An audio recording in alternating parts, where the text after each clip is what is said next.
Beleza, gente? Pode contar tudo de novo. Olha eu aqui, gente. Sou o Zé Gomes, né? Estamos começando mais um bate-papo legal do Pode Contar Tudo, né? Para você do YouTube, né? Você que acompanha o nosso canal, trazendo aí entrevistas bacanas. Tem muita gente já comentando, então você pode comentar, compartilhar, né? E durante toda a semana a gente traz os cortes, né? Da entrevista que a gente faz hoje. E eu gostaria muito aqui de agradecer as pessoas que colaboram com a gente, principalmente uma parceria de peso que está com a gente aí, é o @aripuanãmt, e Pode Contar Tudo, fechou uma parceria. E você aí, ó, que gosta de conteúdo de primeiríssima qualidade, tem notícias aqui da nossa região, também tem lá piadinhas, muita coisa bacana lá no canal, @aripuanãmt, lá no Instagram. Você pode interagir lá e também tem os cortes aqui, né, das pessoas que a gente entrevista aqui, que a gente conversa, bate papo. E hoje eu estou recebendo aqui uma ilustre presença, sem deixar de falar aqui também do Lugerson, que hoje está comigo. E aí, Lugerson? É nóis, meu querido. Bora lá. Tranquilo, Lucas, que vai fazer aqui hoje a parte técnica, que vai fazer os cortes. Fica ligado aí, Lugerson. Tá aí, ó, forte abraço para você. Valeu. Obrigadão aí, irmão. E essa presença ilustre que eu tô falando aqui é dele, Valmir Faoro.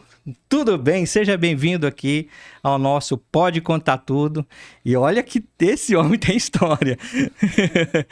Tudo bem, Bom dia, Faoro? Zé Gomes, tudo bem? É só Valmir Faoro ou tem outro Não, nome? só Valmir Faoro, mas Aripuanã, poucas pessoas sabem o meu nome. Você Aham. conhece como professor Faoro, né? Professor Faoro. Então, peguei esse apelido. Primeiro cara que me chamou de Faoro em Aripuanã foi o Roberto D'Ambros. É Roberto D'Ambros. Nós trabalhamos junto em 1986 na Faxinal. Ele começou a me chamar de Faoro, Faoro, Faoro. E o Faoro ficou até hoje.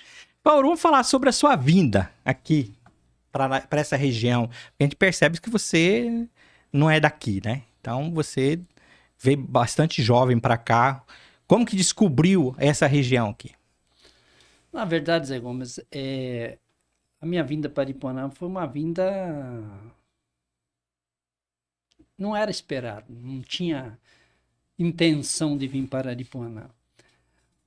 Eu acabei a minha faculdade em 84, minha primeira licenciatura. Eu fiz em Jandaí do Sul, Paraná. Aí eu tinha casado em 82. Aí o meu finado ex-sogro, ele tinha comprado umas terras, uma fazenda no Vale do Sonho. Aí chamou a gente.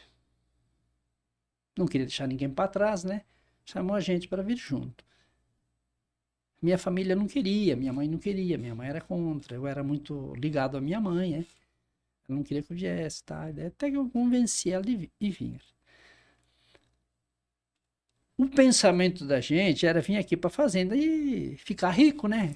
Pô, 250 alqueires de terra e mais não sei o quê. Logo você tá. Nós pensamos assim, vamos estar plantando soja, milho, colhendo. E nós não conhecia, a gente veio na escura, né? Chegamos aqui, a realidade era outra. A floresta, tudo, aquela floresta enorme. E naquela época, meu ex-sogro colocou na fazenda 180 vacas. Muito gado. É um fazendeiro forte da região. Só que não pesquisou, que naquela época não se vendia gado. Uma cabeça de uma vaca que matava aqui durava uma semana quase em Aripuanã, para as pessoas que moravam aqui. Então, logo caiu a real e o trem foi desabando, né? E eu fiquei 8, 9 meses na fazenda, vi que aquilo lá logo eu vi que aquilo não ia dar certo e não servia para mim, eu vim embora para a cidade, né? Porque eu já tinha recebido convite. Naquela época, o prefeito se elegeu, né, nós chegamos em 85, época da eleição, e o candidato a prefeito que ganhou era o Almiro. Ah, você é da época do Almiro? E o Almiro, ele tinha sido secretário de administração da prefeitura de Santa Helena, onde nós morávamos.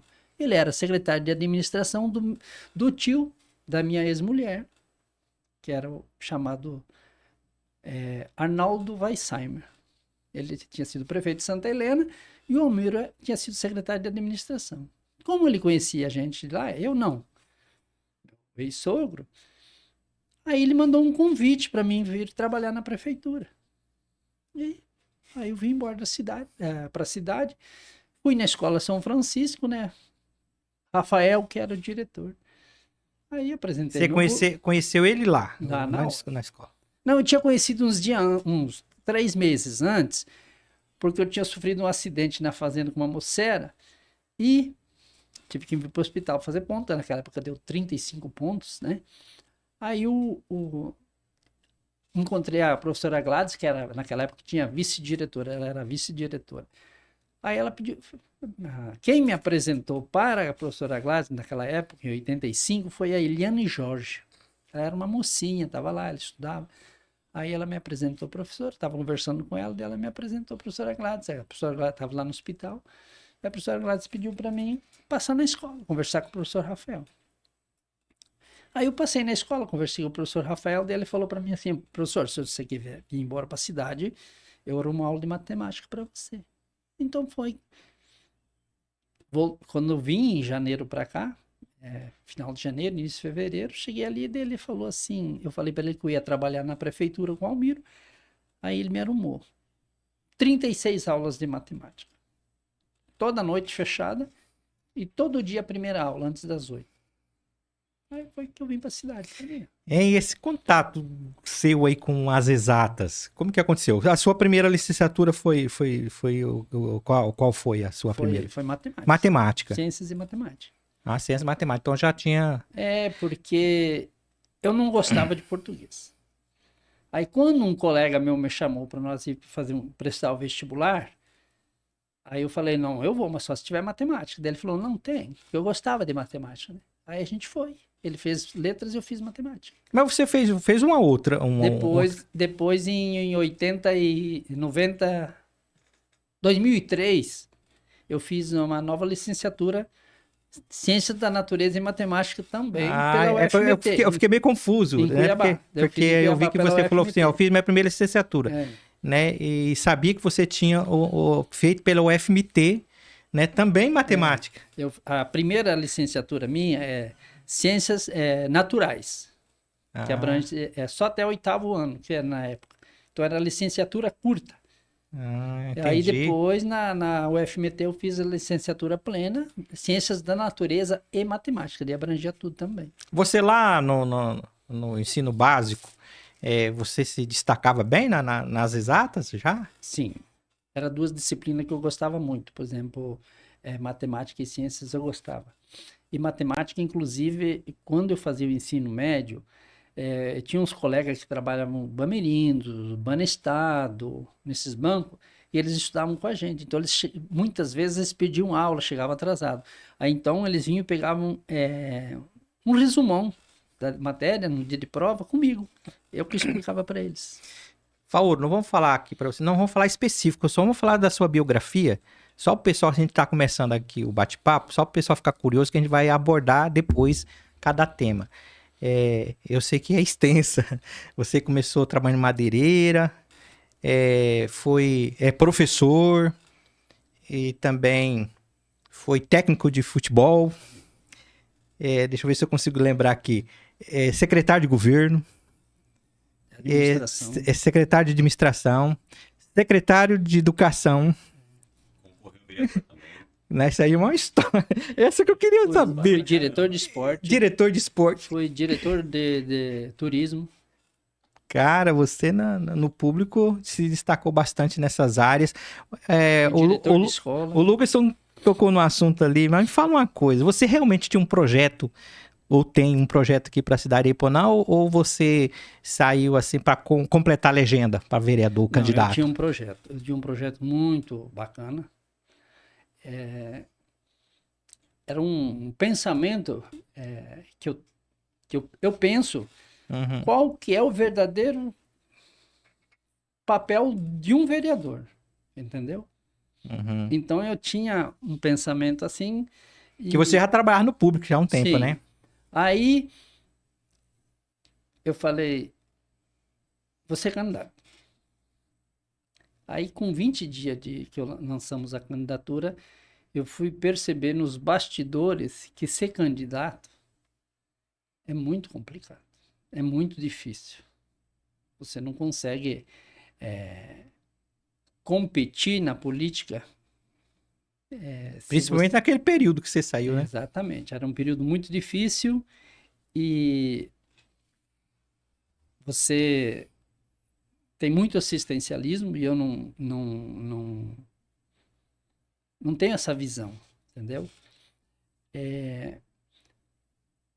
Então, a maior decepção que eu tive em toda a minha vida foi quando eu fui candidato a vereador. Não pela quantidade de voto que eu fiz. Uhum. Eu fiz muito voto pela campanha que eu fiz. A decepção foi nos bastidores da política. E olha que eu era uma pessoa... Os colegas, exatamente. Né? Olha que eu era uma pessoa que eu vivia dentro da política.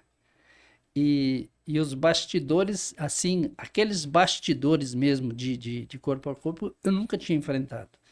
Então, quando você chegava na casa de uma pessoa e quando a pessoa realmente era seu amigo, né? Ele te contava que colega tinha passado lá, falado isso de você e tá, e tá. Então, aquilo aí ali... foi a decepção aí, né?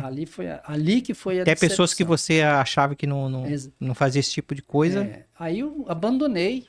Uhum. Não desisti da candidatura, mas não visitei mais ninguém, não fui na casa de mais ninguém. As pessoas que eu achavam que iriam votar em mim, na verdade, não votaram. Quem votou em mim foi pessoas que me conheceram em sala de aula. Bacana. Alunos, ex-alunos, ex-colegas, colegas que me conheciam, que tem aquela... Porque, Zé Gomes, eu sou uma pessoa, assim, muito verdadeira. Eu tenho que falar, eu falo, eu não mando dizer. Tem muitas pessoas que não gostam de ouvir a verdade. a verdade. Eu, por exemplo, me identifico com a pessoa que fala pra mim a verdade, na minha cara. Ela fala pabuf e ouve o pabuf, entendeu? Por favor, vou falar de uma situação aqui que as pessoas que tá assistindo aí vai saber muito bem do que eu tô falando e eu acredito que o senhor tem ciência disso. Tem muita gente, vou falar só da sua personalidade. Tem muita gente que gosta de você, fala muito bem de você, mas tem muita gente que não gosta nem de que fala o seu nome. Você sabe por que isso acontece na sua pessoa? Você tem ciência disso? Alguém já falou pra você assim, por favor, tem gente que te odeia que não gosta que nem fala o seu nome. Sim. Isso aí é normal. Isso é normal. Como também tem gente que a gente não gosta. Né? Uhum. Então, acho que as pessoas têm o direito, né? uns anos atrás, eu levava isso mais a sério, né? Hoje eu não estou preocupado com isso, isso não me preocupa. Porque eu penso assim, né, Gomes, eu não preciso provar mais nada para ninguém quem eu sou, quem eu fiz, o que eu fiz. Eu acho que eu fui uma peça importante no desenvolvimento de Aripuanã, principalmente na área de educação e esporte. Eu acredito que, se eu contar uma coisa para você aqui, Zé Gomes, você não vai acreditar, mas a primeira bola de handball, quem trouxe para Aripuanã fui eu. Que era um esporte desconhecido, né? Desconhecido. Eu comprei, uma viagem que eu fiz para o Paraná, trouxe essa bola de handball e eu reunia ex-alunos, até nem sei se tu não participou desses jogos, mas ia treinar lá no ginásio. Nós ia brincar com essa bola. Eu lembro do primeiro jogo de handball, que era o Biri na época, né? Mas foi bem antes. Bem antes, né? Então não tenho conhecimento. Do Biri, que é o Biri que... formar e vir embora para cá, eu trouxe essa bola. Uhum. Entendeu? Aí a gente ia, brincava. Como eu trabalhava com educação física no Paraná, eu trabalhava essa modalidade, eu tinha um pouco de conhecimento, e aí a gente ia trabalhando, foi trabalhando. Então, os primeiros passos iniciou ali. Na sua biografia, nós esquecemos de falar que você foi diretor também, né? Diretor de escola pública e de escola particular. Escola particular. Que bacana. Vamos falar sobre essa questão do esporte. Que você, vamos lembrar aqui, né? Que você foi técnico de futebol e trouxe títulos. Que na época o esporte aqui era muito forte, né? Na época quando você era técnico, que você comandou a época, acho que time do Industrial, é Industrial mesmo, ou se não falha a memória, Foi. que você ganhou vários títulos com esse time que você comandava e também foi técnico da seleção, né? Seleção da cidade. Que trouxe título também. Regional. Como é que era isso? Ah, Zé, naquela época, todo mundo praticava esporte. Então, naquela época tinha o quê? 3, 4, 5 mil habitantes na cidade. Tinha 10 times de futebol e 10 times bons. Entendeu? Então, naquela época, surgiu a ideia de formar um clube. Como, por exemplo, o Ariponã Esporte Clube formou um clube. União formou outro clube. Que hoje não existe mais esse time. Aí os madeireiros se reuniram. Naquela época eu estava no meio dos madeireiros. Eu era sócio de uma madeireira junto com o Valdemar Capelesso. Então surgiu a oportunidade de nós criar um clube. E surgiu o clube recreativo, esportivo e industrial. E nós compramos uma chácara, que hoje eu acho que pertence ao NEI da SM. Nós construímos uma sede, construímos um campo. Você conheceu lá. E nós montamos esse time. Inclusive um time muito forte, né? Porque nós pegávamos os funcionários das madeireiras da época né? E nós ficamos, na época, se eu não me engano, 5 anos consecutivos campeão. Nós ficamos um ano sem ser, porque nós fomos eliminados no tapetão, entendeu? E no outro ano ficamos, acho, mais 1 ou 2 anos campeão. Aí foi quando eu fui... Cubiri assumiu o departamento de esporte e me chamou para ser técnico da seleção. Em 93, eu convoquei os atletas, disputamos o regional, de Brasnorte para cá, e nós fomos para a final contra a Juína. Primeiro jogo... E que o Juína tinha um time forte, né? Time forte. Primeiro jogo foi aqui em Aripuanã, nós ganhamos de 2-1. O segundo jogo foi em Juína, nós empatamos 0-0 e nós ficamos campeão do regional. No outro ano, aí não foi, era o clube que participava, então o clube campeão. Então, como o Industrial foi campeão, nós participamos com o Industrial. Só que nós podíamos pegar atleta de outros clubes. Nós fizemos tipo uma espécie de seleção, mas era em nome do Industrial. Aí nós fomos para a final novamente com o mesmo time de Juína. Aí nós jogamos o primeiro jogo em Juína, perdemos de 3-1. Nós chegamos de 1-0 em Aripuanã para nós ir para os pênaltis, porque não tinha saldo de gol naquela época. Aí nós fizemos um gol aos 35 minutos do segundo tempo. E o juiz anulou. Na época o juiz era o Margarida? Oswaldo. Oswaldo? Oswaldo de Juína, ele que apitou aqui. Quem apitou lá em Juína foi um juiz de Castanheira. E aqui vem um juiz de Juína. Eu sabia que ia dar essas confusão. Eu pedi para eles não colocarem o Oswaldo de juiz e eles não me atenderam, né? Tanto que deu uma briga muito grande. A torcida, o estádio aqui estava lotado. Você estava lá, você era guri, mas você estava lá. Sim, Você viu, arroiava, gente. Você viu a baco-baco que deu, a invasão de campo, bater no Polícia. juiz. Sair escoltado. Era tudo o que eles queriam. Eles já vieram combinado para fazer isso, né? Aí aconteceu. O juiz acabou o jogo naquela hora, porque houve invasão de campo, né? Perdemos. E eles ficaram campeões, nós ficamos em segundo. Fora o pessoal mais novo que vê você assim, não sabe o quanto que você contribuiu com o esporte, né? Foi um dos percussores aqui do esporte na nossa região. E naquela época era muito fomentado o esporte na região. O que está acontecendo com o nosso esporte? Já faz um tempinho que a gente, cada vez em decadência, vê menos campo de futebol, menos pessoas no campo. Você remete isso a quem? Eu acho que um pouco que está judiando a nossa juventude é esse aparelho aqui, né? Chamado celular. Nossos jovens não vão para os estádios, para o campo, não participam disso. Eu lembro que em 2000, quando assumi a direção lá do São Gonçalo, nós começamos um trabalho de base,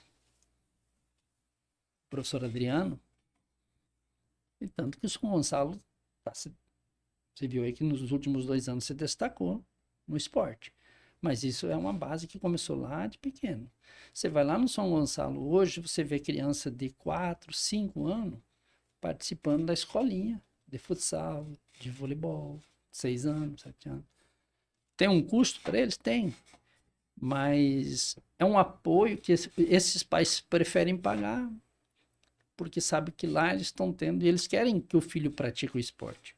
O pai quer. Então, eu acho que falta um pouco de profissionalismo para criar essas bases para poder trabalhar isso aí. Eu acho que... Eu lembro que quando o Beri me chamou para ser técnico e treinar o futsal estudantil, eu não recebia nada para ser o treinador, para dar o treino. Eu ia lá dar meu treino depois do meu horário de expediente. Paixão mesmo. Paixão. Paixão e vontade de ver, Exatamente. ver o esporte. Nós ia para os jogos, nem diária eu recebia, eu ia um dia porque eu amava o esporte. Tanto que a última equipe que eu fui técnico de futsal, que eu participei dos jogos, foi ali o pessoal Toto, Leandro Tarelli, os gêmeos lá, Ezequiel e Ezequias, os 2 outros gêmeos, Geminho lá, filho do Sionelinho. Esses foram os últimos meninos que eu trabalhei, eles na base ali para ir para os jogos. Naquela época existia até olheiros que vinha Sim. ver os garotos daqui da nossa região que jogavam bola demais, né? Nós tinha muito jogador bom aí, né? Tinha eu lembro que na época era muito criticado o Negão. Você sabe quem é o Negão que eu tô te falando? Sim. Da Jangaçuco, ele sabe. Lembro. Ele tinha uma escolinha, bem ou mal, mas ele reunia as crianças para treinar um futebol de campo. Entendeu? Ele era apaixonado também. Então, era um outro senhor que era muito criticado porque ele não tinha muito conhecimento, mas ele reunia, ia lá, dava treino, botava os guri para jogar, não tinha apoio nenhum, fazia por conta, né? Mesma coisa eu, futsal mesmo, eu treinava lá, nunca recebia um centavo. Recebia a paixão que eu tinha pelo esporte. Hoje você não encontra mais um profissional que vai fazer esse tipo de trabalho pela paixão, porque hoje tudo gira em torno do dinheiro. Pois é. Eu fiquei sabendo de uma história sua, de uma viagem que você fez lá pro sul. Foi com o seu genro. Aí disse que você queria que eu rodasse um pendrive do que você tinha, tava levando consigo. E aí o Cleverson, vou falar, só colocou uma música e disse que na volta você ficou chateado, comprou um iPod, sei, um MP4 e veio ouvindo lá aqui sua música, não queria nem saber mais. É verdade isso aí? Ali é sacana, né? Não é fácil ser sogro do... Eu sou apaixonado por música gaúchesca. É porque era a música gaúchesca, né? Gosto muito de sertanejo também, antigo. Os de hoje eu nem escuto. Porque não... Mas gosto muito, muito de música gaúchesca. E eu levei realmente um pendrive de música gaúchesca. E ele não... Pra sacanear, né? E eu sempre digo... Eu não vou dizer nunca mais, mas eu nunca mais viajo de carona. Caroneiro é complicado, né? É complicado. Você tinha que ouvir as músicas que ele colocava, né? Mas ele fazia isso para sacanear mesmo, né? Mas aí... Não de maldade, né? Eu peguei e comprei nem me lembro que aparelho que foi que comprei e vim escutando minhas músicas. Mas isso não aconteceu só com ele. Um dia nós fomos para Água Boa nos jogos. Eu, Toto, Fernando Vieira, não me lembro quem estava com nós. Eles não queriam escutar minhas músicas. Eu falei, eu tô deixando vocês dirigir, agora nem as minhas músicas eu posso escutar. Então é umas coisas assim que eles não gostavam, né? Mas Eu também não gostava das dele, aí, Hein? E aquele Fusquinha que você tinha? Você tinha um Fusca, não tinha? Uma época. cara, Foi bicho, viajar pra Corniche. E você saía assim, olha lá um buraco, vou lá pegar. Pá! aquele, Você dirigia mal, hein, fora? aquele Fusca, Melhorou? aquele Fusca tem história. Tem alvo pros buracos? É, Mas o fazia. pior não é isso que eu dirigia mal. Na volta nós demos pro Luiz Leandro dirigir, pior ainda, né? Ah, mas o Luiz Leandro até hoje. Ele vai ficar bravo, mas. Eu não sei que gosta tanto de buraco, aquele Luiz Leandro. Ele não pode ver um carro. Ah, eu vou pegar aquele. Ah lá. Pra mostrar que tem Aquele- um carro. Paulo, você lembra? Não vou contar quem que é, mas na volta, o Lugerson, o Fauro, falar assim. Nós estávamos numa fome desgramada que a estrada tá muito ruim realmente. Tava vindo de Corinthians, falou assim.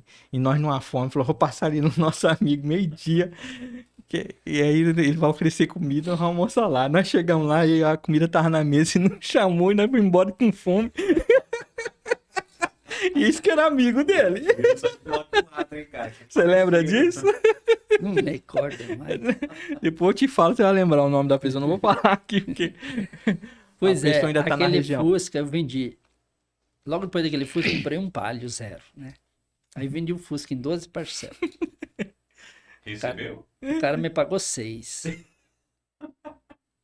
Aí vendeu o Fusca à vista pro Beto Ambrosio. E o cara apagou a lua. Sumiu. E o documento ficou no meu nome. E eu falava, gente, vamos transferir esse trem, vamos tirar do meu nome esse trem. Ninguém transferia. Daí dele foi pro Freybeck. Do Freybeck caiu na mão do Tid. O Tid desmanchou todinho. Foi pro desmanche. Não, desmanchou. Daí, Uhum. um dia, a finada Valéria chegou e falou assim, Foro, quer comprar um Fusca? Falei, compro. Porque tava no meu nome, né? Mas tava desmontado, né? Aí, ela falou, quanto você me dá? Eu falei, R$ 500. Ela falou, é teu. Comprei o Fusca por R$ 500, tudo desmontado. O próprio carro. Carreguei tudinho no caminhão, levei numa funilaria, mandei reformar ele. De tudo. Levei lá depois que feito, levei lá pro seu Ari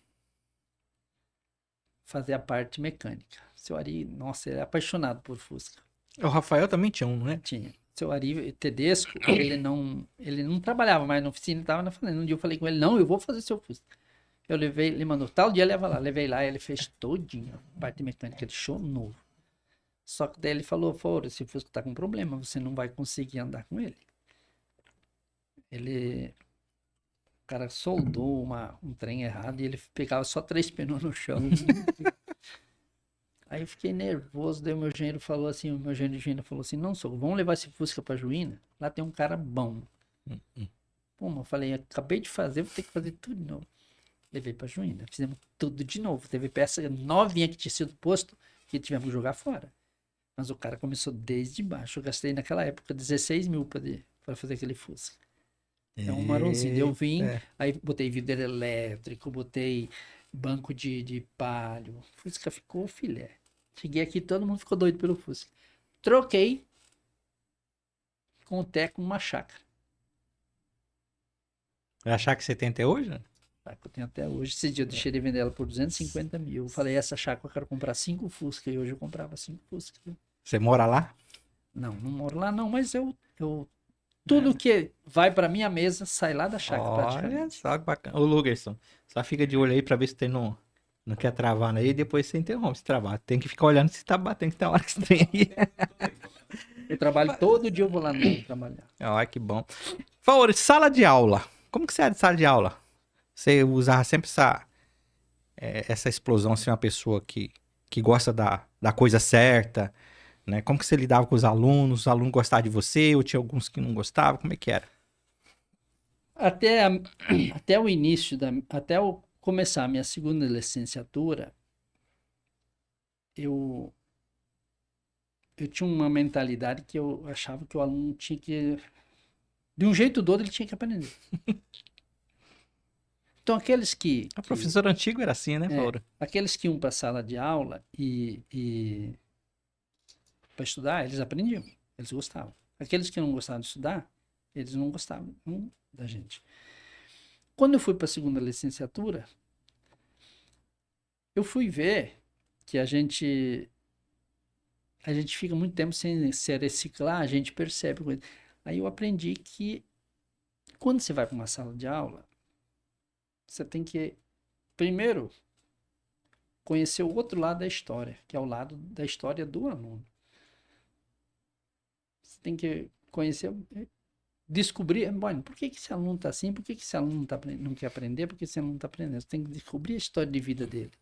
Aí você vai descobrir algo que você fica impressionante. Vai perceber por que esse aluno não está aprendendo. A história de vida dele, com quem ele mora. Entendeu? O que ele faz, o que ele tem que fazer. Se ele come, se ele não come. Entendeu? Então você tem que conhecer a história, a realidade dos seus alunos. Então hoje, se eu vejo, depois da minha segunda licenciatura, eu nunca fiz um comentário de um aluno meu. Aluno meu, para mim, é um ser sagrado, eu defino de um em dente. Aí eu passei a ser admirado por eles. Uma história diferente, por quê? Porque nem eu peguei a direção do São Francisco em 2011, 11 e 12. A escola estava assim, atravessando uma fase bem difícil de disciplina e coisa. E eu fiz um trabalho assim com eles, conseguia com 2 anos fazer com que todo mundo visse a importância do uniforme, visse a importância de estudar. Ali nós tínhamos um projeto de violão, nós tínhamos um projeto de escolinha, de futsal, de vôlei, nós tínhamos uma gincana que nós chamava Semana da Alegria. Então, cada final de bimestre, nós tirávamos o aluno da sala de aula para participar dessa gincana, se divertir, colocar para fora. Aquela turma, a gente sempre avisava que aquela turma que não cumpria com as normas da escolar, dentro da sua sala, não participava da gincana, então todo mundo procurava. E, por incrível que pareça, a maior conquista que eu consegui com esses alunos de São Francisco, naqueles 2 anos ali, foi usando pirulito. Pois é, era isso que eu queria comentar com você, que naquela época era mais aluno que hoje, né? Porque era a 1.800 alunos. era uma escola estadual, é uma escola estadual que era a única da cidade, né, naquele período. E também acontecia muita evasão, principalmente os alunos isso foi noturnos. quando eu peguei a direção em 93. E qual estratégia você usou, metodologia, para conseguir segurar esses alunos, que era muito difícil, né? Uma boa parte deles era trabalhar em madeireiras e às vezes estudava à noite, era muito difícil, realmente a evasão ela era bem alta. O que você fez de atrativo, que você conseguiu assim manter, né? E diferentemente de hoje, né, que a gente percebe que há uma dificuldade muito grande, e você trabalhava com um corpo docente bem maior que hoje, né? Sim. Como que você usava as estratégias para o corpo docente, né, e para os alunos, para você, quais as estratégias que você usava? O gestor de uma escola, ele tem que procurar fazer com que a escola ela se torne um ambiente prazeroso. O aluno tem que sentir o prazer de ir para lá. Ele tem que gostar de ir lá na escola. E outra, o ambiente escolar não pode ser só naquele momento que ele vai no período de estudar. Tu tem que ter um atrativo extra para fazer com que o aluno vá em outros períodos na escola. Por exemplo, eu vou citar um exemplo recente. Nós tínhamos lá, eu saí agora, faz 30 dias do São Gonçalo. Nós tínhamos lá no São Gonçalo a escolinha de futsal, a escolinha de vôlei, nós tínhamos balé. Sua filha não é estudante lá, mas faz balé. Tinha aula de música, tinha aula de pintura. Tinha atração para o aluno. Às vezes as pessoas podem pensar assim, que eu peguei a direção da escola em 2020, em São Gonçalo, com 87 alunos. Eu saí, a escola estava com 270 alunos. Ah, mas a cidade cresceu. Não. O que trouxe aluno para a escola foi os atrativos que a escola tinha. A seriedade pelo pedagógico, as atrações diferentes que você tinha, que oferecia para essas crianças, que a escola oferece. Então, esse pensamento, o gestor tem que ter. O gestor tem que estar toda hora pensando em atrativo para fazer com que essa criança goste da escola. Porque ele não quer só ir lá estudar, ele quer fazer algo diferente. Entendeu? Ao longo da sua vida você teve vários desafios e um deles, que eu acredito que é um dos maiores, acredito eu, que além de ser uma das pastas mais importantes do município, é mais complexa, né? Que é a pasta de educação. Quando você recebeu o convite para ser o secretário de educação, como você reagiu? Achou assim, não, eu vou conseguir? Ou você fala assim, não, eu vou tentar? Como foi esse desafio, assim, logo na primeira, a sua reação para esse convite? O que me preparou para receber esse convite para a Secretaria de Educação em 2013 foi a boa gestão de 2011 e 12 no São Francisco. Entendeu? É lógico que a gente nunca vai agradar todo mundo. Entendeu? Sei que tinha gente que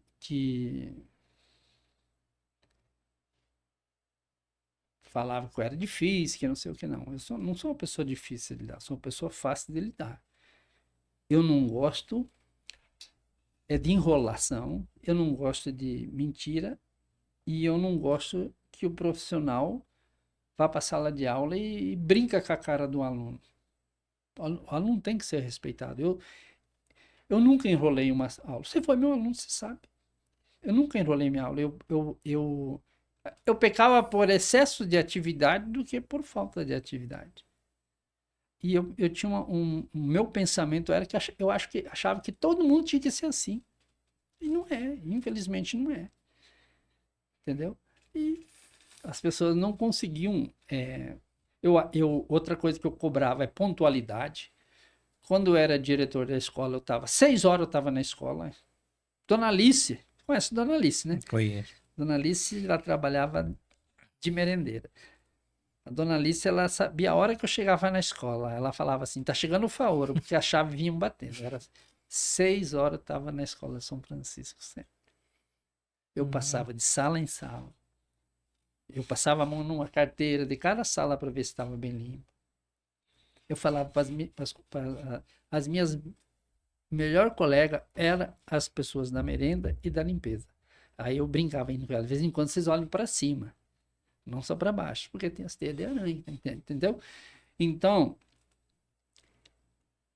o gestor, ele tem que ser o primeiro a estar no lugar. Quando eu fui secretário de Educação, eu chegava na Secretaria de Educação 5, 5 e meia. Muito. 6 horas. Porque é aquele momento que tu consegue pensar, olhar. Eu dava uma volta em roda, quando eu era secretário de Educação, dava uma volta em roda de todos os ônibus para ver. Só no bater o olhar eu já via o que estava diferente do que não estava, porque todo dia eu fazia esse caminho. Entendeu?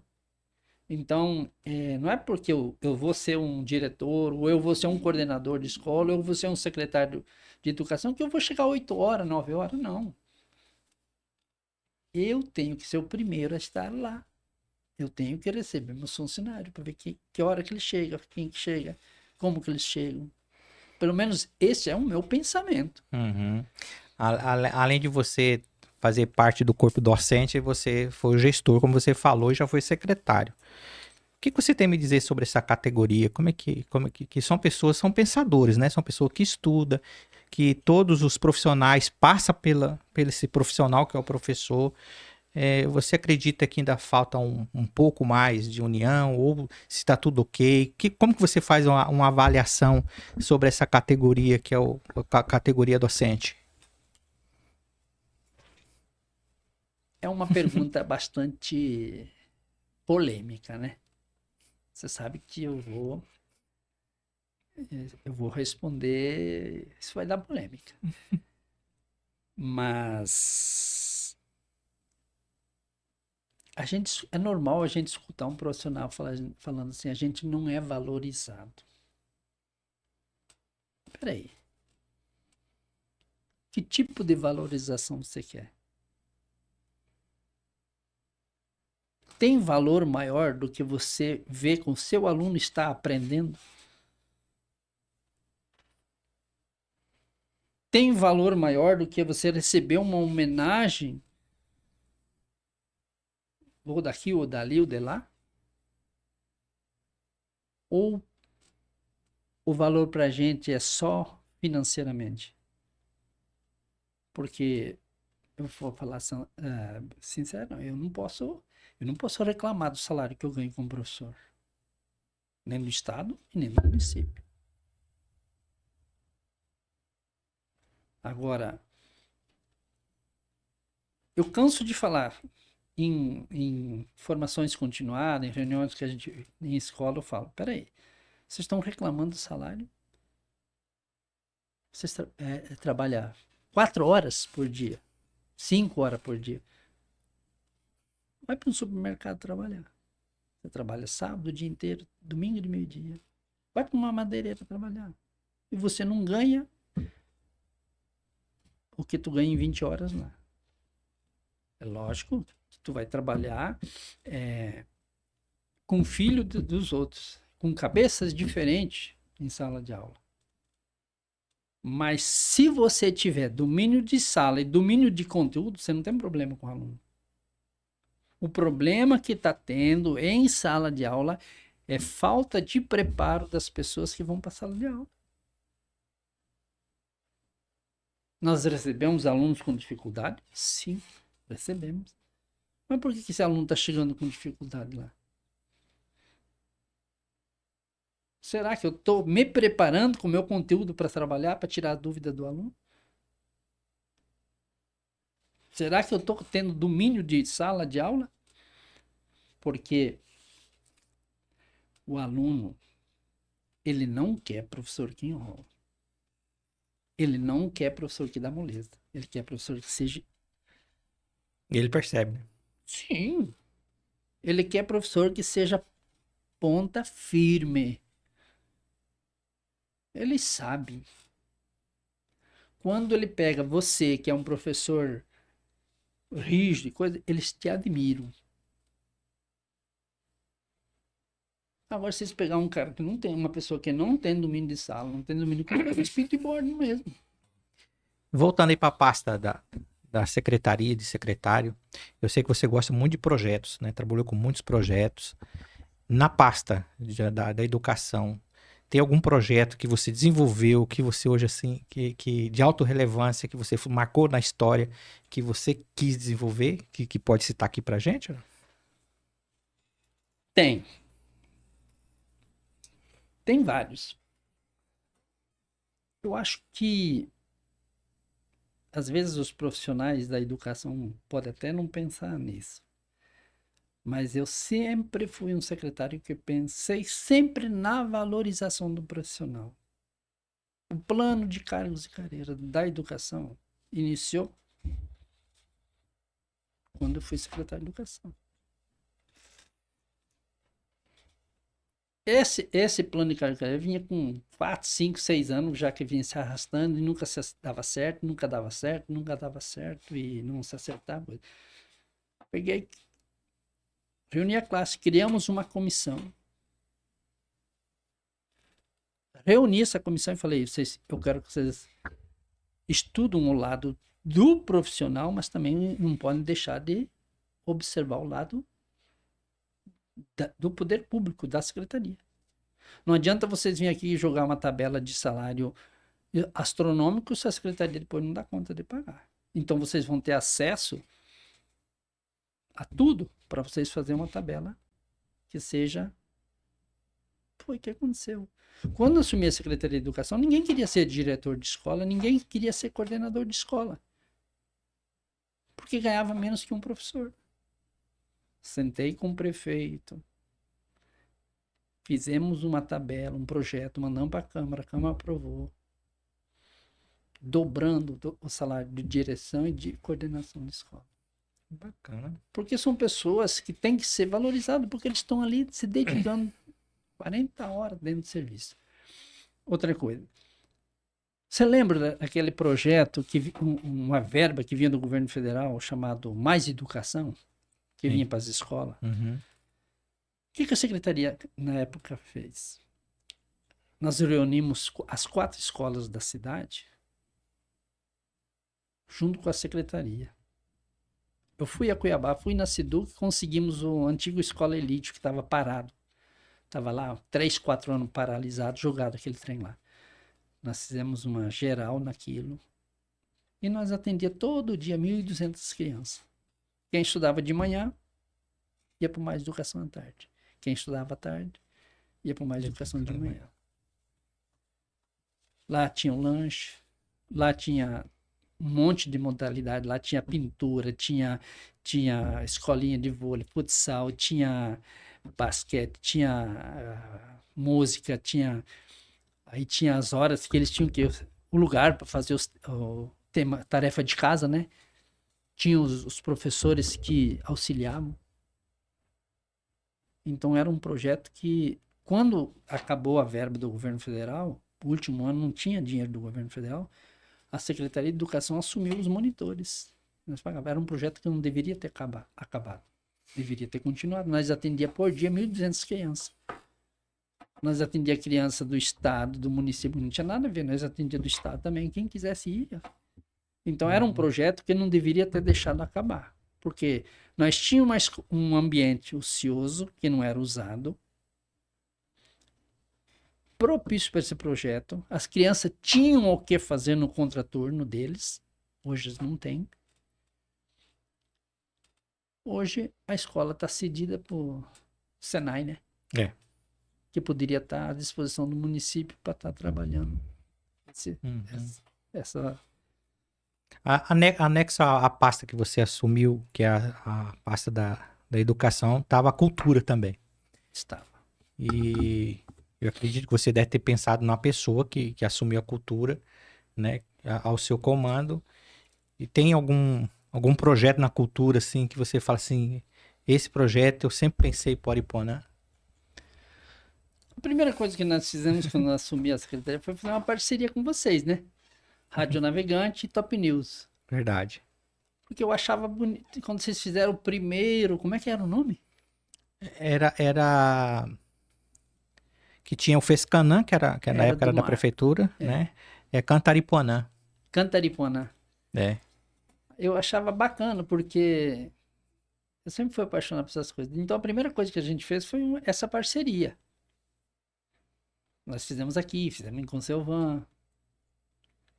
Então. Fazia três dias de festa cultural, né? Exatamente. Coisa bacana. E tudo assim, o ar livre para todo mundo. Nós tivemos a oportunidade de trazer a Bandeirantes aqui para. Para ter cobertura, né? Exatamente. Do estado. Foi um evento. Então são parcerias que, quando a gente fecha parcerias com pessoas que gostam de algo para o público, dá certo. Entendeu? E foram um projeto que deu certo. Você já recebeu moção de apoio lá na Assembleia Legislativa, não recebeu? Recebi. Como que foi a sensação de ser convidado para lá, através da capital, os deputados de aprovar uma moção de apoio, congratulação, né? Você remete isso ao quê?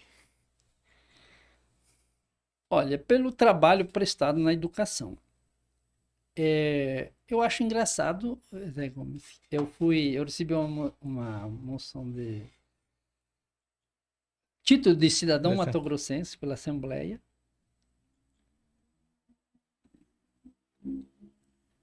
E lá na Assembleia foi aprovado.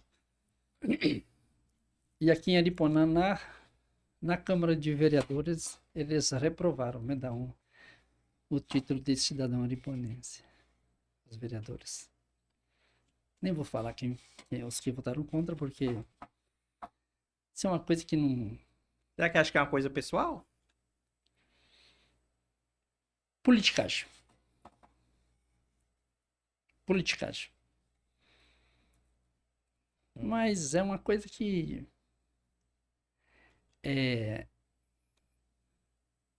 tentaram várias vezes me derrubar. Tentaram várias vezes me derrubar. Mas como eu sou um cara muito certinho, um cara honesto, não adianta, a justiça divina sempre prevalece. Eu já ouvi muito conversa sobre, tipo assim, você confrontava mesmo, né? As pessoas vinham, questionavam você. Não, é assim, sempre foi assim, né? O seu jeito de trabalhar. Alguma vez alguém tentou, tipo assim, te agredir fisicamente? Ou só ficou no bate-boca? Não, na época que eu era secretário de governo, teve um médico que veio de fora que tentou me agredir ali na secretaria. Porque o prefeito estava atendendo as pessoas e ele queria que eu chamava o prefeito para atender ele ali na minha sala. E eu falei que não ia chamar. E ele levantou da cadeira e veio querer me dar de dedo na cara. Eu falei, não. Eu falei aqui, não. Em mim você não vai fazer isso, não. Você é gaúcho ou macho? Você é gaúcho, é? Sou. Não é questão de macho. Pô, o cara nem me conhecia. O cara tinha vindo aqui há 2, 3 meses de fora para trabalhar. Vem meter o dedo na cara da gente, achando que a gente é criança. Não sou criança, pô. Só que eu falei para ele que não ia abrir a porta, chamar o prefeito para atender ele ali, que ele tava atendendo as pessoas lá dentro. Aí como que eu vou fazer um negócio desse? Aí, a maioria das pessoas que vêm por confronto contra você é porque eles querem que tu faz coisa errada.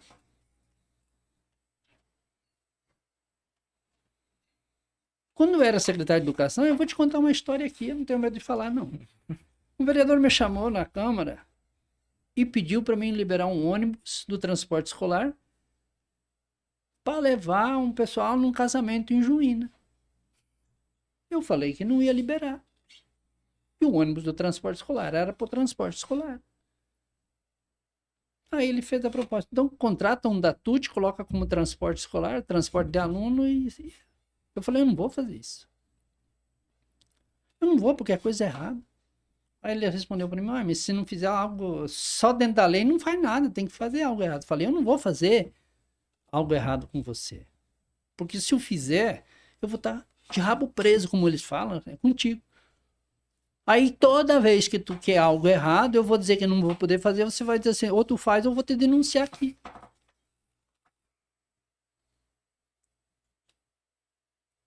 Eu falei, não vou fazer. E não fiz. O resultado... Você lembra de uns cursos de enfermagem, de não sei o que tinha na Escola Vilma? Sim, lembro. Essa mesma pessoa pegou um bode expiatório para fazer uma denúncia no Ministério Público dizendo que eu estava me beneficiando de bolsa de estudo.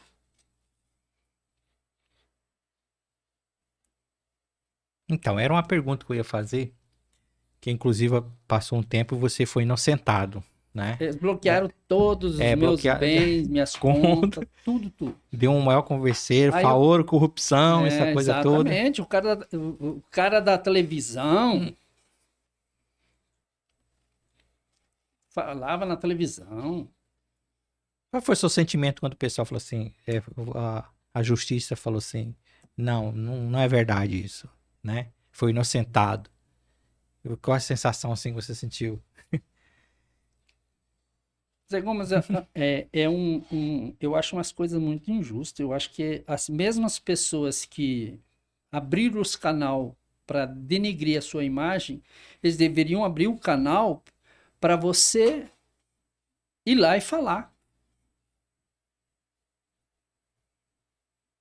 Entendeu? As pessoas, elas pegam a matéria e vão para a televisão,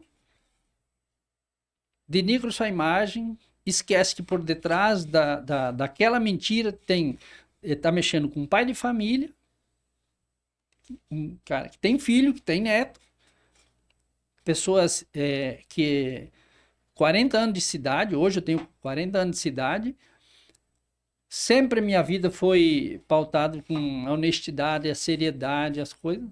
As pessoas que me conheciam, desde as épocas já, falavam que não, aquilo é mentira, não acredito nisso. Mas divulgou o município inteiro. Aí cabe a mim, aí depois provar que que é mentira. Que é mentira. Aí quando eu recebi a notícia que tinham bloqueado minhas contas, tinham feito essa denúncia e bloqueado minhas contas, nós estávamos lá na Conservando. Lá no festival lá. No festival. Aí eu vim, peguei o advogado pegou um desembargador em Cuiabá, fizeram a resposta. Aí foi que como foi a história? Eles denunciaram, a promotora pediu explicação, entendeu? A gente fez explicação, assistente social pegou e fez um estudo de impacto social das pessoas que a empresa doou bolsa, que a empresa só pediu para mim fazer uma relação de pessoas carentes que estavam estudando lá. Eu peguei e fiz. E mandei para ela. Ela que ia, porque as pessoas pagavam a mensalidade para ela. A prefeitura não tinha nada a ver com a história. A única coisa que nem fui eu, nem o Ednilson que cedemos o espaço para essa escola se estabelecer. Foi o prefeito anterior. Entendeu? Só que a pessoa que era dona da empresa que dava o curso, da faculdade que dava os cursos, me procurou e pediu para mim fazer uma relação de 18 pessoas, alunos carentes, para que ela queria dar um desconto na mensalidade. Eu peguei e fiz. Entendeu? Peguei e fiz. Aí eles foram denunciar lá no Ministério Público que eu me beneficiei daquilo politicamente, que eu beneficiei as pessoas próximo, parente. Ô, Zé Gomes, eu não tenho parente em Aripuanã, não. O único parente que eu tenho em Aripuanã é minha filha e meu neto. E ninguém. Amigo mais próximo. E é a amizade maior que eu tenho com o Toto. Eu tenho o Toto como se fosse um filho meu. E ele estudava lá. Pergunto se ele ganhou bolsa. Se ele ganhou desconto. Porque eu não coloquei, porque eu achei que ele não tinha necessidade. Ele trabalhava na prefeitura. Então, o estudo social que a assistente social fez, realmente só tinha pessoas carentes que estavam ganhando desconto. Então, o critério era pessoas carentes. Aí mandamos para ela o estudo, ela pegou e mandou arquivar a denúncia. Quando trocou de promotor, eles foram lá e pediram para desarquivar. Aí o novo promotor, em vez de fazer um novo estudo, pegou e mandou direto para o juiz. Quando chegou na mão do juiz, o juiz mandou bloquear. Aí ele percebeu o erro que teve, né? Aí desbloqueou. Desbloqueou tudo. Em 48 horas desbloqueou tudo. Aí demorou uns 4, 5 anos para sair o resultado, né? Nunca me chamaram para dar depoimento, nada. Simplesmente o juiz analisou a denúncia, analisou a defesa e falou que, como que tem a corrupção se você não tem dinheiro público envolvido? Como que tem vantagem se você não tem dinheiro público? Como que deu prejuízo ao erário público se você não tem dinheiro público envolvido? Aí ele decretou inocência. Aí eu recebi, por exemplo, 2 dias antes, por exemplo, numa terça-feira, na quinta-feira eu recebi um vídeo dessa pessoa que fez a cabeça da... Essa denúncia foi anônima? Não, Não? é uma pessoa que fez a denúncia, incentivado por um vereador. Você não quis processar, não? Hã? Você não quis processar danos morais? Eu não quis porque a pessoa foi usada. Ela nunca imaginou que ia acontecer um negócio desse. Entendeu? A pessoa acreditou na história. Ela achou que ela fazendo aquilo, ela ia ser beneficiada também, entendeu? Mas eles usaram ela. Só que dessa pessoa, esse vereador que usou ela, ele mandou um vídeo dizendo que ele tinha feito pela cidade. 2 dias depois que eu recebi a inocência. Parece que Deus faz as coisas perfeitas, né? Na mesma hora que ele mandou, eu falei, parabéns, Aripuanã agradece. Mandei para ele e mandei o vídeo da decisão do juiz para ele de volta. Olha aqui, tanto que ele me detonava na Câmara. Ele falava na Câmara, eu avisei o secretário que não era para fazer isso, que ele ia... Ele falava na Câmara, me detonou, achou que ele ia me... Aí eu falei para ele aqui, a justiça divina tarda, mas não falha. Tá aqui, ó. A inocência. Por favor, você tem condições de falar para mim uma avaliação, você que é um conhecedor da pasta, sobre o secretário atual, o que você tem a falar? Está no caminho certo? Quer dizer, já foi aprovado pelo corpo docente já por 2 mandatos? Olha, eu gosto muito do professor Hermes, é um cara sério, entendeu? É um cara que pensa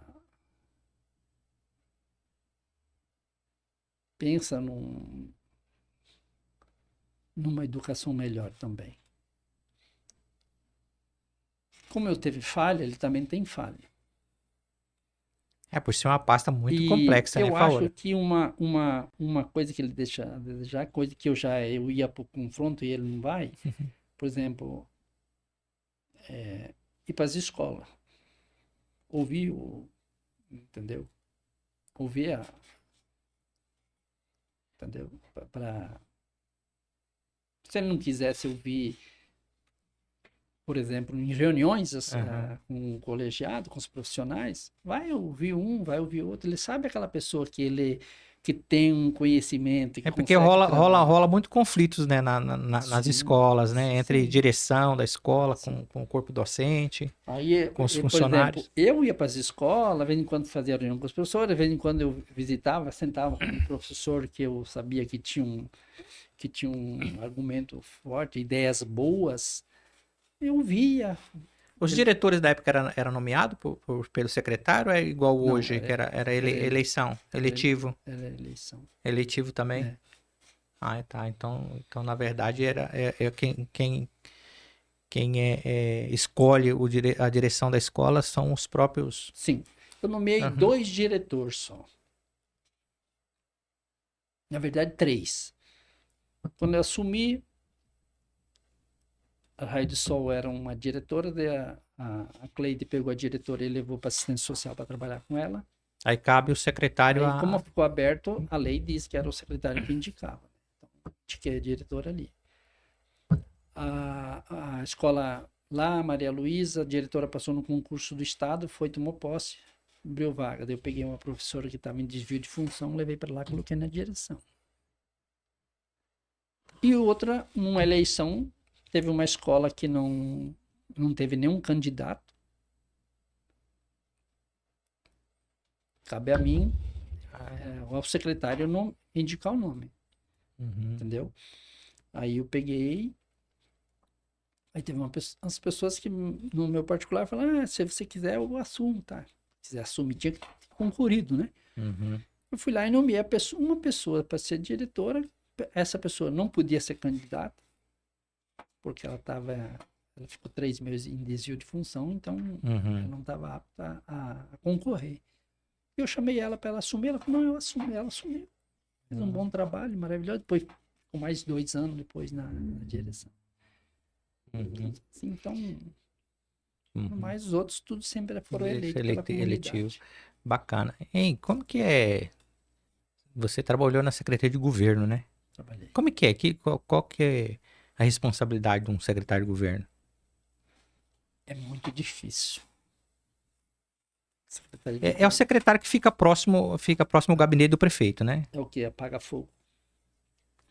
Às vezes ele tem que É o que resolver te- probleminha é o que- do prefeito, para É não o que, jogar muita responsabilidade pro é o que prefeito. tem que estar sempre em harmonia com a Câmara de Vereadores. Ah, você que Entendeu? intermedia ali Exatamente. É uma o conversa. intermediador entre Câmara e Prefeitura. Ele. Ah, mas então recebe muito afago. Hã? Recebe muito afago. É, As pessoas encostam. Isso aí é complicado. eu. É uma secretaria que eu não tenho saudade, não. Sério? Não pensava que não era, não. Pensava que é mais tranquilo. Não. É muito difícil. Hum, Você tem que filtrar. Porque tem muitas pessoas que chegam querer falar com o prefeito é só assunto pessoal, que o né? próprio secretário resolve o problema dele, não precisa ir até o prefeito. Porque as pessoas falam assim, vamos eleger fulano e tal, porque ele vai atender a gente. Gente, vocês não têm noção É. da quantia de trabalho que um prefeito A dimensão, tem para a fazer. responsabilidade é muito grande, né? Ele tem que. É muito documento que eles têm que assinar. Tem prefeito que ia 4 horas da manhã para assinar documento. Para poder conseguir ter um tempo para atender as pessoas. Entendeu? Aí o secretário de governo que chegar a fazer esse filtro, ó, realmente atender só aquelas pessoas que realmente vêm lá em prol a uma comunidade, né? Por exemplo, tinha pessoas que iam lá para pedir uma passagem. Precisa ir no prefeito. Vai no secretário. Pô. O secretário está lá para resolver esse problema. Tem pessoa que ia lá para falar sobre diária. Ué, não tem que falar com o prefeito, fala com Secretário. e uma série de coisas. Então, são coisas que as pessoas às vezes querem ouvir o não do prefeito ou o sim do prefeito. Entendeu? É lógico, tem assunto que só o prefeito pode resolver.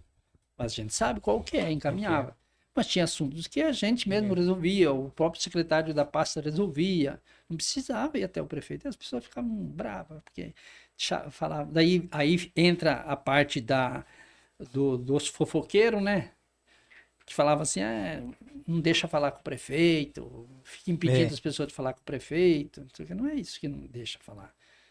Às vezes o prefeito está atendendo e não pode atender. Mas as pessoas não conseguem. Ou o assunto realmente é irrelevante, né? Onde que outras pessoas podem resolver o problema, né? E se hoje algum prefeito te convidasse para você para assumir alguma pasta, você aceitaria? Olha, Zé, eu aprendi com meu pai que a gente nunca fala nunca mais, né? Não sei se tu já ouviu isso. Já. Mas eu não tenho mais interesse, não. Nem que for um colega, por exemplo, você elegeu e confia que você seria o cara ideal para aquela pasta, porque você tem uma experiência. Isso ninguém pode negar, né? Pelo tanto tempo de trabalho que você já teve nas escolas, né? Nas secretarias. Eu estava ali na direção do São Gonçalo, muito bom de trabalhar. Fiz um trabalho maravilhoso, eu acho que ninguém pode negar isso. Mas estava muito cansativo. Então a gente quando chega numa idade, eu tô com 63 anos de idade. Eu não tô velho. Não, tá. Mas a cabeça chega a um ponto que você começa a embaralhar uns trem assim que você não consegue mais, entendeu? Então você tem que ter calma, mais tranquilidade. E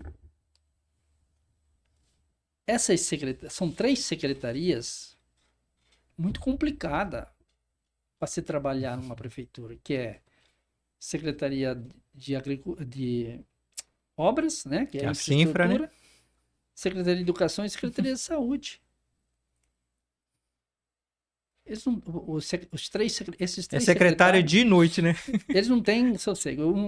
Teve uma vez que eu falei para o prefeito que ele tinha que ter 3 secretarias só, com salário bom, Bom, compensador, e as outras subsecretaria, porque esses 3 pessoas são sugadas demais. E ganha o mesmo valor de um que Mesma fica de coisa dos outros. outro que trabalha menos, né? Porque não tem tanto. Entendeu? Nem tem secretário que tem dotação bem pequenininha, né? Sim, e outra, deu 5 horas, Já foi. tá Vai liberado. Agora, pescar no final de semana. secretário de educação, secretário de quebra um ônibus, eles ligam para o secretário. O secretário de saúde não tem Não tem horário. horário. Secretário de obra não tem horário. Então são 3 secretarias muito complicadas de se trabalhar. Entendeu? Muito difícil. E aí o salário é igualzinho dos Igual outros. os né? outros.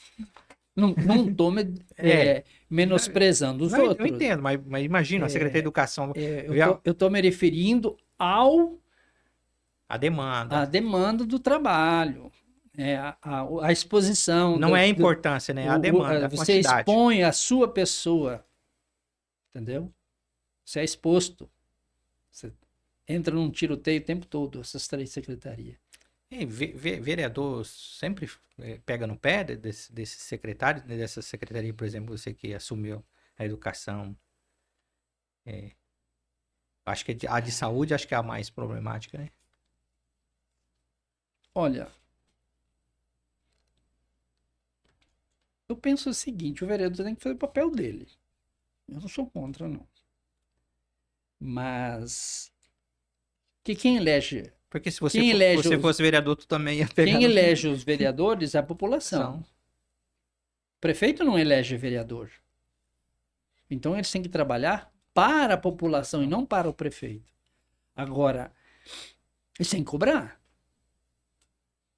Agora, mas muito antes de expor o nome desse profissional, eles poderiam ligar, poderiam ir lá conversar. Secretário, está acontecendo isso, é sabedor disso?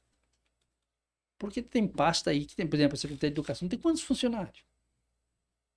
É a maior pasta, né? É lógico, com certeza alguma coisa ele não vai ficar sabendo. Então, em vez de ir lá, porque você não está detonando lá Tribuna. na tribuna, o secretário de Educação você está detonando, ou tem vereador que ele não está falando da pasta, ele está falando da pessoa. Tem uns que falam, tem uns aí que eu assisto que eles falam da pasta. Entendeu? Uhum. Eles não estão falando da pessoa. Agora, expor a pessoa, entendeu? É difícil. Fauri, como que é trabalhar na escola particular, né? Que você já trabalhou na pública há muito tempo, trabalhou na pública há muito tempo, e trabalhar no São Gonçalo, que é uma escola que é tipo, mais elitizada. Tem alguma diferença? Como é que é? Olha, tem uns pontos positivos e uns pontos negativos. Ponto positivo. O material é bom. São Gonçalo é bom. O material é bom. Agora, o problema nosso lá se chama mão de obra. Problema no São Gonçalo. Porque não paga o que a escola pública paga. Esse ano, que de tanto a gente brigar, a gente conseguiu passar de R$ 15 a hora para 23. Muito bom, hein? O estado e o município estava pagando 35, 40, sei lá. Então era uma diferença muito grande. Gritante. Então, muitas disciplinas a gente não conseguia profissional. Profissional de área a gente não conseguia. E os que a gente conseguia, a gente consegue pela amizade que a gente tinha, né? Uhum. Entendeu? Então, a nossa cidade é carente de professor de letra, é carente de professor de matemática, As exatas, né? Bastante. história, de geografia, de ciências, física, química, biologia. Essas matérias é carente. Ah, mas tem pessoas que têm diploma. Ah, ter diploma é uma coisa. Agora, dar conta do conteúdo, aquele conteúdo, não tô menosprezando nada. Agora o Estado também está com um excelente material, né? Uhum. O Estado tá de parabéns. Então, o conteúdo lá da apostila, se você não preparar a sua aula todo Tem dia, metodologia, né? você não consegue, vai para a sala de aula, você não consegue dar aula, não. Tá? Não é fácil, é difícil. Faoro, e hoje? O que você falou que passou dos 60? Tem um projeto ainda? Ou você está já se acalmando, aposentado, já Não. nas duas cadeiras? Ou Não, eu já estou com tempo de serviço suficiente no município, estou aposentado no estado. Só que o INSS emitiu uma certidão de tempo de serviço e ela errou na hora de emitir a certidão. Em vez de ela colocar lá a Prefeitura Municipal de Aripuanã, ela colocou o Estado de Mato Grosso. você está na cadeira do município ainda? E, sim. Estou em desvio de função. Tá em desvio de função. É porque eu não consigo mais escrever, né? Eu perdi a coordenação motora do braço direito. Tanto que eu tenho um exame marcado para terça-feira em Cuiabá, que o ortopedista mandou eu procurar um neurologista. Porque eu perdi a coordenação desse braço, ó. Eu não consigo firmar, ele fica tremendo, né? Então eu não consigo escrever mais. Nem no quadro, não consigo escrever mais, nem no papel, nada. E matemática tem que usar, tem que escrever, não tem como. Eu não tenho mais coordenação nele. Eu não consigo escovar os dentes com a mão direita, eu não consigo mais tirar a barba com a mão direita. Eu tenho que segurar com a esquerda aqui e a esquerda que leva. É a direita, né? É a direita. Eu não sinto dor. Fazer as coisas com a mão esquerda dor, fica difícil. Né? Eu não sinto dor, eu tenho força. Eu tenho força, tenho tudo, só que eu não tenho coordenação. Fala assim, um cara de direita mexendo só com a esquerda. Aí as coisas. Aí não dá, né, Zé? Não dá. Ô, Faoro, muito bom falar com você, cara. Entrei em contato contigo e você prontamente, né? A gente sabe que eu sei que você tem uma bagagem muito grande para falar aí a tarde toda.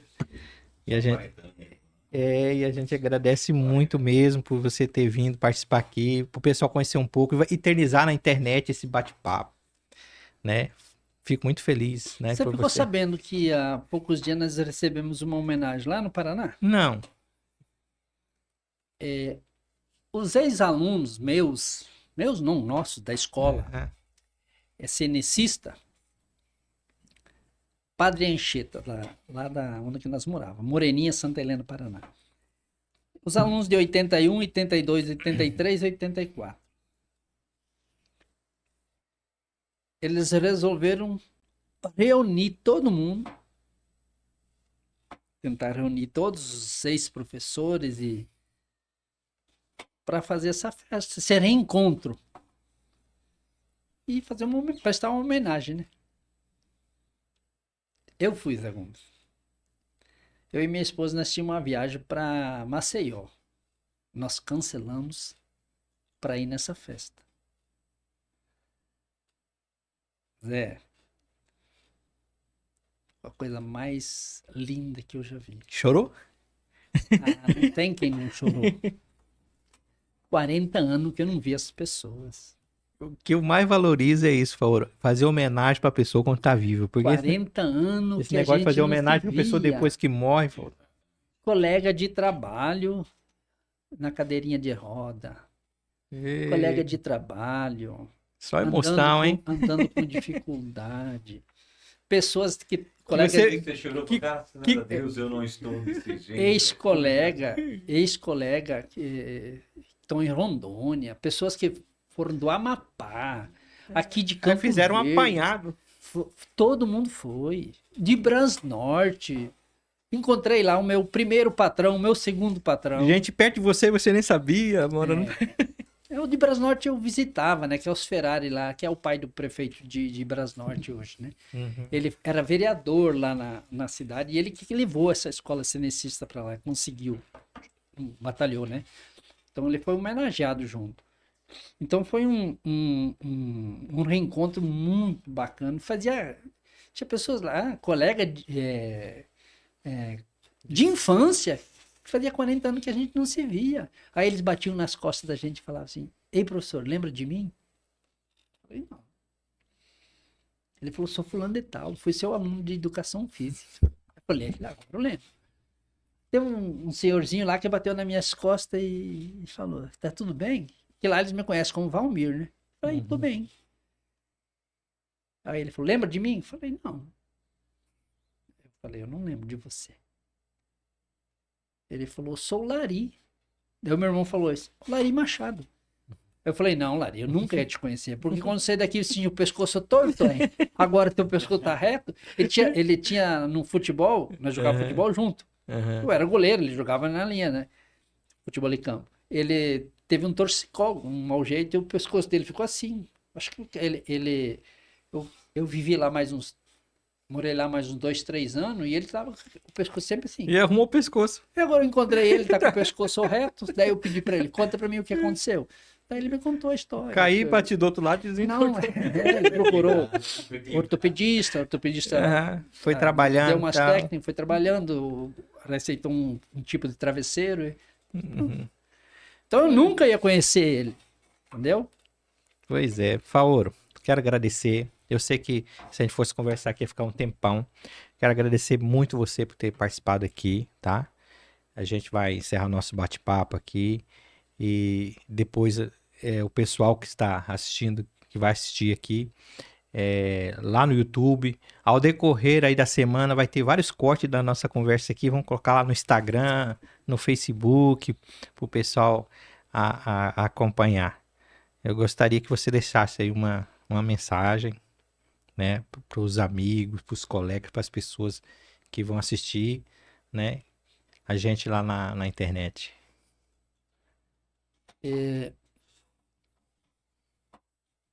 Eu quero deixar. Eu não carrego mágoa de ninguém. Eu não tenho mágoa. Eu falei essa semana passada para uma pessoa: meu coração não tem lugar para mágoa. Não adianta você carregar essas coisas. E às vezes a discussão é coisa de momento ali, né? Só coisa de Exatamente. serviço, né? Outra. Eu nunca fiz as coisas pensando em errar ou prejudicar alguém. Sempre fiz procurando cada vez melhorar. Eu nunca, como diz o outro, eu nunca puxei tapete de ninguém, nunca quis puxar tapete de ninguém, nunca foi a minha seriedade, minha honestidade, o meu ensinamento que meu pai e minha mãe me deram nunca foi para esse lado. Eu não gosto desse tipo de coisa, não faço isso para as pessoas. E eu já fui vítima de muito disso. Só que as coisas se revertem depois.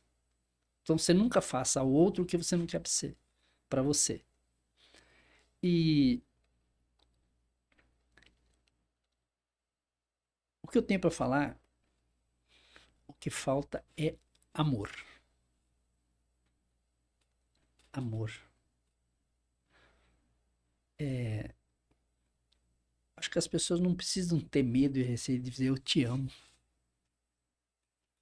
Porque dizer eu te amo não é só para a esposa da gente. Não é só para o filho da gente. É para um colega, para um amigo. Hoje a gente não vê. O cara fala: não tenho amigo. É difícil a gente confiar nas pessoas. Então o que falta é amor, realmente. Deus no coração. Aquele lado do bem. A gente não pode pensar só financeiramente, você tirar proveito de tudo.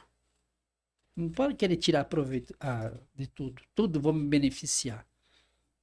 Vou fazer isso porque eu vou me beneficiar lá na frente. Pode, essas coisas é ruim. Essas coisas para a sociedade é muito ruim.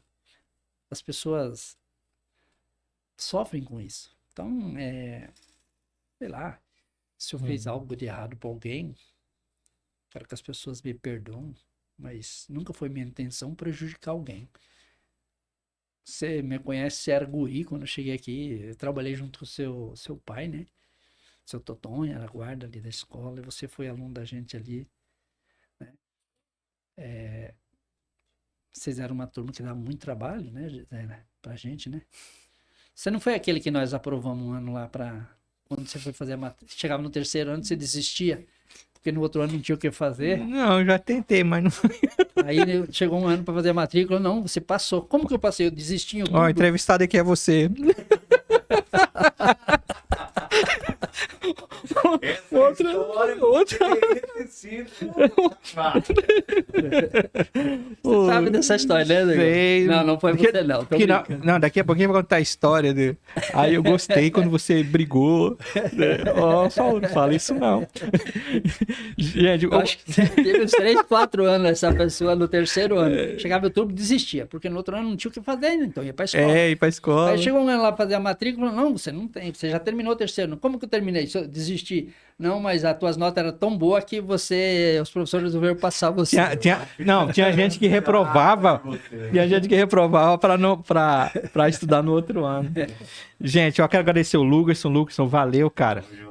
Abraço. Eu quero agradecer o pessoal do @ariponamt, que vai estar também divulgando aí, né, o nosso trabalho. Pessoal, é a página mais engajada da nossa região. Então você pode ir lá, né, curtir a página, você pode se inscrever lá na página, ariponã.com, parceiraço nosso agora, tá junto conosco aí nessa jornada. E tamo junto. Gente, forte abraço do Zé Gomes, até o próximo programa. Pode contar tudo na área aí pra você no YouTube. Um abração.